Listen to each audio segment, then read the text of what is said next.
नमस्कार दोस्तों, मैं सुमित चतुर्वेदी आपका इस ऑनलाइन प्लेटफॉर्म पे स्वागत करता हूं। आज मैथ में एवरेज चैप्टर स्टार्ट करने जा रहा हूं। एवरेज यानी औसत, ठीक है। यहां पे देखते हैं एवरेज चैप्टर जो है औसत, ये जो चैप्टर है मैथ में जितने भी कॉम्पिटिटिव एग्जाम में मैथ आती है, इसका मतलब एवरेज अवश्य आएगा।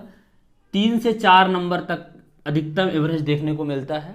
तो मतलब ये कि हम क्या करेंगे कि यहां पहले बेसिक लेवल से स्टार्ट करेंगे, 0 लेवल से, और इसको एडवांस लेवल तक लेके चलेंगे, ठीक है। तो ये क्या है कि 3 या 4 पार्ट या 2 पार्ट या 3 पार्ट तक लगेगा।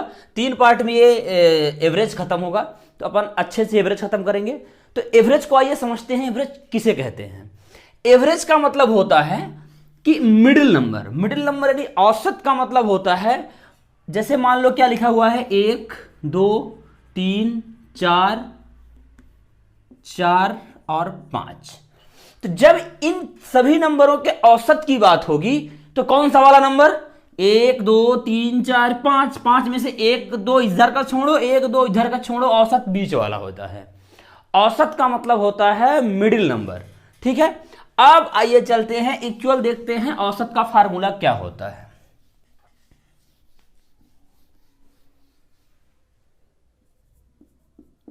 औसत बराबर होता है कुल आंकड़ों का योग, कुल आंकड़ों का योग बटे कुल आंकड़ों की संख्या, कुल आंकड़ों की संख्या, ठीक है। ये एवरेज का फार्मूला होता है कि एवरेज अगर निकालना है आपको तो जितने आंकड़े दिए गए हैं उनको जोड़ करके ऊपर लिख दो, और जितने आंकड़े हैं, जो 2 है 4 है 6 है 8 है 10 है, उसको नीचे रख के भाग दो, दे दोगे तो क्या निकलेगा, औसत निकल जाएगा। अब आइए चलते हैं औसत के क्वेश्चन पे।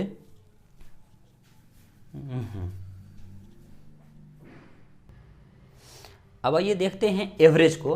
तो जैसे एवरेज है हमारा, तो एवरेज का मतलब मान लो कि किसी नॉर्मल चीज़ों में लो कि 3 व्यक्ति मान लो हैं आपके सामने, 1 2 और ये 3। ये समझने का प्रयास करना, ठीक है। 3 व्यक्ति हैं, एक व्यक्ति के पास कितने रुपए, मान लो 20 रुपए है। एक व्यक्ति के पास कितने रुपए हैं, 40 रुपए है। एक व्यक्ति के पास कितने हैं, 60 रुपए है। 60 रुपए है, ठीक है। इसका मतलब क्या है कि जब तीनों का आप औसत निकालना चाहोगे, किसका, तीनों का औसत रुपए कितने हैं, तो इसका मतलब कि तीनों के पास बराबर बराबर होने चाहिए, पर इन तीनों का जो योग है उतने होना चाहिए। तो तीनों का योग कितना हो जाएगा, तो योग हो जाएगा 120, ठीक है। तो कितने लोगों का, 1 2 3, 3 से डिवाइड करो कितना आ जाएगा, 3 चौको 12 40। तो एक व्यक्तियों का औसत कितने रुपए हैं, 40 औसत इसका है, 40 औसत इसका है, और 40 औसत इसका है। मतलब औसत रुपए 40 40 है, लेकिन वास्तव में जो पैसा है, तो पहले वाले व्यक्ति के पास 20 रुपए है, दूसरे वाले व्यक्ति के पास 40 रुपए है, तीसरे वाले व्यक्ति के पास 60 रुपए है, ठीक है। 60 रुपए। इसका मतलब क्या है कि औसत क्या होता है कि जो व्यक्ति जो आंकड़ा में ज्यादा पैसा लिया हुआ है, तो उसका क्या करते हैं, एडजस्ट करते हैं ताकि बराबर बराबर हो जाए। तो इसका एक्चुअल मतलब ये होता है, लेकिन क्या करना पड़ता है कि जब कभी हम इसको निकालना होता है तो कुल योग निकाल लेते हैं। तो टोटल योग इन तीनों को जोड़े हैं तो कितना आया, 120। तो ये हो गया क्या, औसत का फार्मूला जैसे बताए थे ना कि औसत बराबर होता है कुल आंकड़ों का योग बटे कुल आंकड़ों की संख्या। तो कुल आंकड़ों का योग क्या हो गया, 120, कुल आंकड़ों की संख्या 1 2 3, भाग दिया तो कितना आ गया, औसत 40। तो एक्चुअल औसत ये होता है। अब आइए चलते हैं क्वेश्चन की ओर। ये क्वेश्चन आपके पास एक बहुत बेसिक लेवल का क्वेश्चन है। क्वेश्चन क्या कहता है, आइए इस पे बात करते हैं। क्वेश्चन कहता है राम की आयु 48 वर्ष है और उसके पुत्र की आयु 22 वर्ष है। कितने वर्ष? 22 वर्ष है। तो औसत आयु ज्ञात कीजिए। इसका मतलब है कि औसत आयु आपको निकालना है। तो आप किस पे जाओ? एवरेज निकालना है आपको। क्या? एवरेज निकालना है। तो क्या निकालना है? कुल आंकड़ों का योग। तो आंकड़े कितने दिए हुए हैं? राम की आयु 48 वर्ष, ये पहला आंकड़ा है। राम के पुत्र की आयु 22 वर्ष, ये दूसरा आंकड़ा है। मतलब इन दोनों को आप जोड़ दो डायरेक्ट। अब आंकड़ों की संख्या, तो आंकड़ों की संख्या कौन कौन सी है? पहले राम की बात हुई है, तो पहला आंकड़ा राम का था, ये 48 वर्ष। दूसरा उसके पुत्र का ये आंकड़ा दिया हुआ है 22 वर्ष का। तो आंकड़े कितने लोगों का था? 2 लोगों का। तो यहां से 2 से डिवाइड करो। ये 48 और 22 हो जाएगा 70, और 70 में से 2 डिवाइड करोगे आ जाएगा 35। तो ये 35 वर्ष औसत आयु आई है। ये है इस क्वेश्चन का आंसर। ठीक है, अब आइए चलते हैं अगले क्वेश्चन की ओर। ये अगला क्वेश्चन आपको दिखाया जा रहा है। क्वेश्चन नंबर वैसे 2 है, ये दूसरा नंबर इसमें डाल लो। क्वेश्चन कहता है कि कोई क्रिकेट खिलाड़ी, यहाँ पे क्रिकेट खिलाड़ी की जगह पे कोई बल्लेबाज भी डाल सकते हो, कि कोई क्रिकेट खिलाड़ी 4 पारियों में कितने रन बनाता है? 48 रन, 46 रन, 49 रन और 45 रन। मतलब 4 पारियों का रन कितना है? पहले पारी का रन 48, दूसरे का 46, तीसरे का 49, चौथे का 45 रन है। ये बोला गया है कि 5वीं पारी में कितने रन बनाए कि औसत कितने का हो जाए? 50 का रहे। मतलब औसत कितना होना चाहिए? 50 का होना चाहिए। अब जो इसका बेसिक तरीका हम बताए हैं, पहले आइए उस पर बात करते हैं। तो वो हम आपको ये बताए हैं टाइप फर्स्ट में, कि औसत बराबर होता है, औसत बराबर होता है कुल आंकड़ों का योग, आंकड़ों का योग बटे आंकड़ों की संख्या, आंकड़ों की संख्या। तो कुल आंकड़ों का योग, आंकड़े कितने दिए हुए हैं? 4। पूछ कितने का रहा है? 5वें का। तो कुल आंकड़ा कितना हो जाएगा? 48, 46, 49 एंड 45। ये 4 का है। वो 5वीं पारी का बोल रहा है कि 5वीं पारी में कितने रन बनाए। तो मैं मान लेता हूं x रन बनाया गया, और आंकड़ों की संख्या कितनी हो जाएगी? 5, क्योंकि पारियों का कितना है? पारी 5 है। तो ये क्या हुआ? ये हुआ आपका कुल आंकड़ों का योग बटे कुल आंकड़ों की संख्या। तो इसके बराबर क्या होता है? औसत। तो औसत कितना होना चाहिए?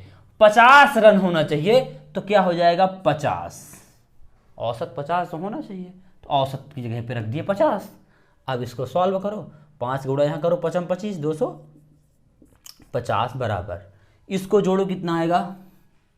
5 दूनी 10, 5 3 15, 5 को 20, 200। 200 में से कितना माइनस करोगे? यहाँ से 5 1 6 6 4 10 10 2 12 माइनस करोगे तो कितना होएगा? 188। मतलब कितना हुआ इसका योग? 188 प्लस x। तो 188 इसमें माइनस करना है। तो 250 माइनस 188 बराबर, ये x क्या है? x है 5वीं पारी का रन। तो अब ये x की वैल्यू निकलेगी, मतलब 5वीं पारी का रन निकलेगा। तो x बराबर क्या आएगा? 62 रन। ये था क्वेश्चन का आंसर। तो 5वीं पारी में कितने रन बनाए? 62 रन।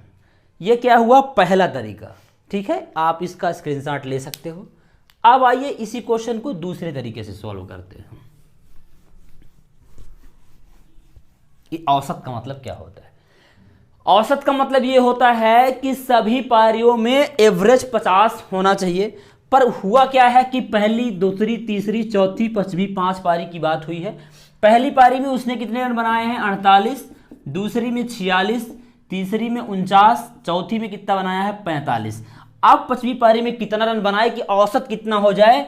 औसत 50 का होना चाहिए। तो औसत 50 का होना चाहिए, तो 25वीं पारी वो 50 रन तो बनाएगा ही बनाएगा, और इन सब का भी 50 करना है। मतलब इन्होंने क्या किया है, इस पारियों में वो 50 से जो कम रन बनाए हैं वो 25वीं पारी में उतने ज्यादा रन बनाने पड़ेंगे। तो 50 से कितने रन ज्यादा है, 2 रन कम है, तो यहां 2 रन और बनाने पड़ेंगे इसको। इसमें 4 है कम, तो 4 बनाने पड़ेंगे, 4 और बनाने पड़ेंगे, इसमें 1 और इसमें 5। मतलब कुल मिलाकर के इन पारियों में जो कमी उसने की है इसमें उसकी भरपाई करेगा, तब जाकर के पूरा एवरेज बराबर होगा।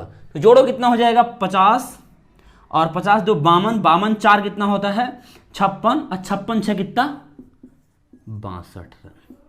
यदि वो 62 रन 25वीं पारी में बना देता है तो औसत कितने का हो जाएगा 50 का। तो 25वीं पारी का रन क्या है, 25वीं पारी का 62 रन। ठीक है, इस तरीके से आप लगा सकते हो। देखो ये तरीका मैं आपको बता रहा हूं तो थोड़ा लंबा लग रहा होगा, लेकिन एग्जाम में क्या कर सकते हो, एवरेज 50 का चाहिए ना, तो एवरेज यहां 50 लिखा हुआ है, 50 से कम कितना है 2, अब ये क्या 4 2 6 6 1 7 और 7 5 12, डायरेक्ट 50 में 12 जोड़ देते तो 50 में 12 जोड़ते ही 62 आंसर आता, टिक करके निकल लेते। तो ये समझाने का तरीका है मेरा, बाकी एग्जाम में इतना टाइम नहीं लगेगा। ठीक है, अब आइए चलते हैं अगले क्वेश्चन की ओर। सेम उसी टाइप का दूसरा क्वेश्चन है। इस क्वेश्चन का डायरेक्ट पहले देखते हैं, आंसर निकालते हैं। पहले आंसर निकालोगे तो एवरेज क्वेश्चन ही बोलता है कोई क्रिकेट खिलाड़ी 4 पारियों में 52, 48, 49 और 54 रन बनाता है। कितने 54 रन बनाता है, तो 5वीं पारी में कितने रन बनाए कि एवरेज कितने का हो जाए 55 का हो जाए। तो एवरेज 55 मतलब 55 का एवरेज हमको निकालना है। तो ये देखो कि इसमें कितना कम, 55 में 3, इसमें 7 3 10, इसमें 6 10 6 16 और इसमें 1 16 1 17। तो 55 में आप 17 जोड़ दो तो कितना हो जाएगा 72 रन। मतलब 5वीं पारी में यदि 72 रन वो बना दे तो एवरेज कितने का हो जाएगा 55 का। ठीक है, अब आइए इसको दोनों तरीके से सॉल्व करते हैं कि कैसे निकालना है अपने को।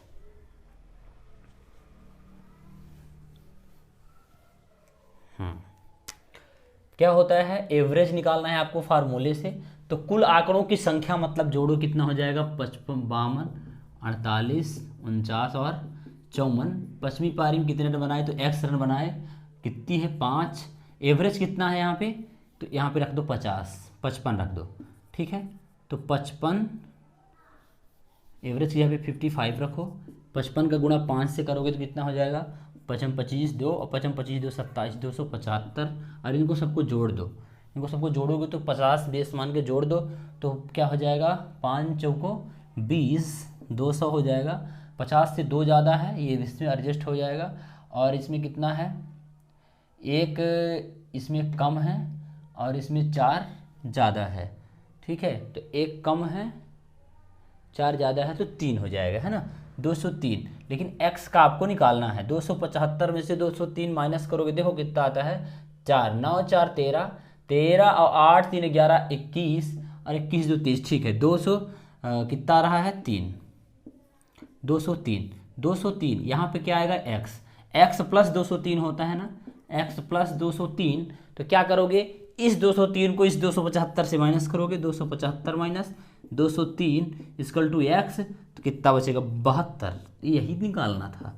ये पहले टाइप का हो गया।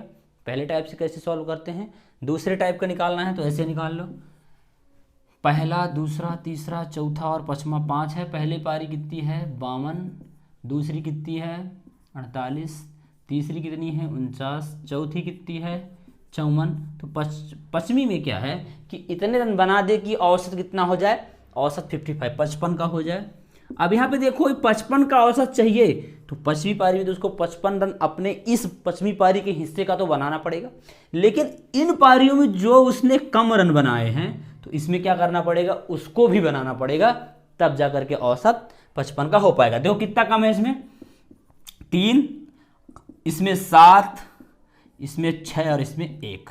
सबको जोड़ो 7 3 10 10 6 16 1 17, मतलब 17 रन और बना दे इसमें, मतलब 72 रन अगर बनाएगा तो औसत कितना हो जाएगा, औसत 55 का हो जाएगा। यही क्वेश्चन का आंसर था। ठीक है, अब आइए चलते हैं अगले क्वेश्चन पे।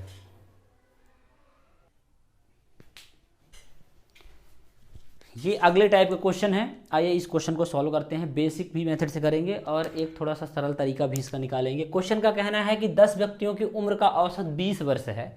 10 व्यक्ति हैं, उम्र का औसत 20 वर्ष है। एक व्यक्ति के आने से औसत 2 साल बढ़ जाता है, तो नए व्यक्तियों की आयु ज्ञात कीजिए। कितने व्यक्ति हैं? 10 व्यक्ति हैं। 10 व्यक्ति हैं, उम्र कितनी है इनकी? 20 वर्ष है। तो 10 गुणे अगर 20 करोगे तो कितना आएगा? 200। ठीक है, 200 है तो ये 10 व्यक्ति हैं, 200। एक व्यक्ति यदि और आ जाता है, एक व्यक्ति के और आने से औसत कितना बढ़ जाता है? 2 साल। तो 10 व्यक्तियों का मतलब जो आयु का जो गुणा करने के बाद आया है 200 आया है। ये 11वें व्यक्ति की कितनी आयु है ये पता नहीं है, तो हमने यहाँ पे x ले लिया है। और 10 व्यक्ति थे तो यहाँ एक व्यक्ति बढ़ा है तो 11 व्यक्ति हुआ है। और औसत पहले 20 था, अब बढ़ करके 2 कितना हुआ है? +2 हुआ है, तो 22 हुआ है। तो यहाँ पे 22 रख दिए। इसको सॉल्व करोगे तो ये बेसिक मेथड की श्रेणी में आता है। इसको सॉल्व करोगे तो क्या आएगा? डायरेक्ट ये 200 + x = 11 से गुणा करो। 11 दूना 22, 11 दूना 22, 2 24। ये क्या है? x 242 में 200 माइनस करोगे तो क्या? वो व्यक्ति 42 वर्ष का था। कौन? यक्स मतलब कौन? 11वां व्यक्ति। तो 11वां व्यक्ति कौन सा? 42 वर्ष का था। ये जिस तरीके से मैं बताया हूं इस तरीके से आपको बुक में भी मिल जाएगा, लेकिन अब दूसरे तरीके से जो मैं बताने जा रहा हूं वो बुक में नहीं, शायद अब यहीं पे मिलेगा जहां मैं बता रहा हूं। ठीक है, देखो इसका मतलब ये समझ लो कि अगले टाइप का जो क्वेश्चन है कि 10 व्यक्ति हैं आपके पास, जो आपके सामने खड़े हुए 10 व्यक्ति हैं। समझने के लिए लंबा कर रहे हैं, बाकी 10 दूना 20 डायरेक्ट तुम औसत 22 हो रहा है ना, तो कितने व्यक्ति हैं? 10 व्यक्ति हैं, 2-2 साल सबका बढ़ रहा है, मतलब 10 दूना 20 इसमें जोड़ दोगे तो कितना हो जाएगा? 42 डायरेक्ट आंसर आता है। ठीक, लेकिन कैसे आता है ये 42 ये समझना है। आप अगर सॉल्व करना है तो बेसिक मेथड यही है कि ये 10 व्यक्ति हैं, पर 10 व्यक्तियों का कितना बढ़ रहा है? 2-2 वर्ष। कितने वर्ष? 2-2 वर्ष। तो 20 वर्ष बढ़ गया। औसत कितना है? 22 है। जो आएगा वो अपनी भी उम्र 22 लेके आएगा ना, नहीं समझ रहे हो? देखो तो इसका आंसर 42 होता है, लेकिन कैसे होता है आइए बेसिक मेथड से इसको भी समझने का प्रयास करते हैं कि कैसे अपन डायरेक्ट 1 2 व्यक्ति 3 व्यक्ति 4 5 6 7 8 9 और ये 10। ये 10 व्यक्ति हैं। 10 व्यक्तियों की जिनकी उम्र कितने वर्ष मान लो? 20 वर्ष है। 20 वर्ष, 20 और ये 20 वर्ष। 10 व्यक्तियों की औसत आयु 20 वर्ष है। एक व्यक्ति और आता है ये इधर, तो आने से क्या होता है? औसत कितना हुआ? 2 वर्ष बढ़ गया। तो मतलब पहले कितना था? 20, अब कितना हो गया? 22। 22 का मतलब हुआ तो क्या हुआ कि वो 22 वर्ष है, तो 22 वर्ष वो अपनी आयु तो लेके ही आया होगा, लेकिन जब आने के बाद औसत आयु बढ़ा दिया है तो उसमें क्या किया है भाई? जो ये 2-2 साल कम है ना, इनकी भी उम्र उसमें जुड़ी हुई है, 2-2 साल सभी की।